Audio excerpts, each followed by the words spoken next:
Tingnan mo yung brush ng IC mo. Original pa na IC to, Junjun. Ayan. Ay, original pa. Wala na. Upod na to, ano? Yan yung ano. Naglulok ko yan. Upod na upod. Ano yung pag-ikot-ikot? Umiikot ba yan? Sabihan mo muna, no? Umiikot ba yan?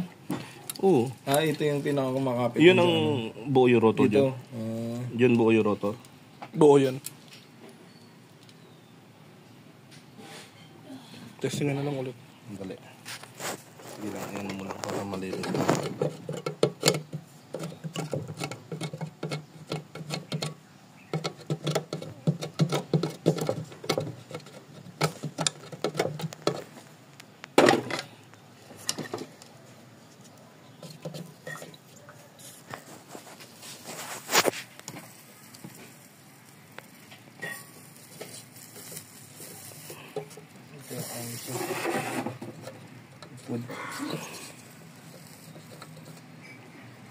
Hanginan mo muna to.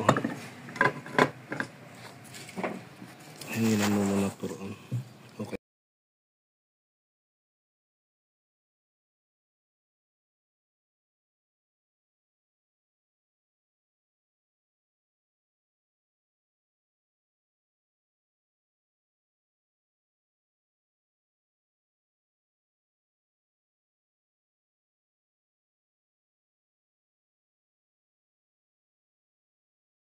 Dikit siya.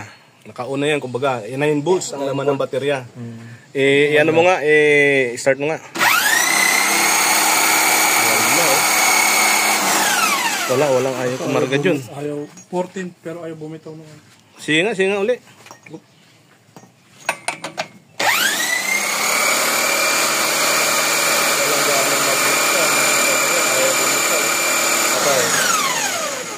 Nagkakarga pero nakailaw. So yun nga yung inaalis natin eh.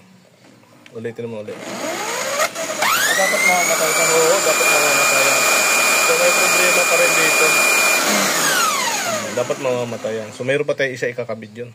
Subukan natin ikabit. Sablay pa rin yung isa. Oo, umiilaw pa rin siya. Habang nagpo 14 volts dito pero may ilaw. So yung ilaw na to, yun yung mag-iilaw pa rin doon. Oo.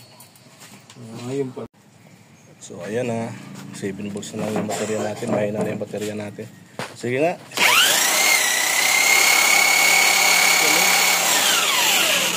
Ulitin mo nga. Ayan na yung IC mo. Buti na lang hindi tinupi. Sana umigi ka. Sige nga.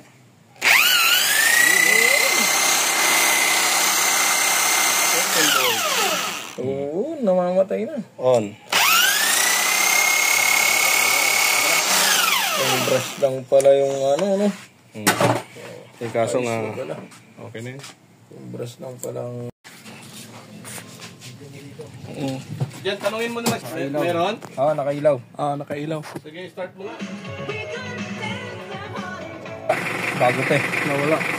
Hintay mo. Mag-charge dito yun. Ha? Ayaw mag-charge. Ano kayo Ayan na. Niloloko ako. Nawala yung baterya nila. Ayan ang problem. Ayan, John. Ilang butahe dyan sa'yo? 30.7. 14. Minsan inaabot dito 14. 30.7 dito. Pero okay na kasi yung normal. Hindi mo normal eh.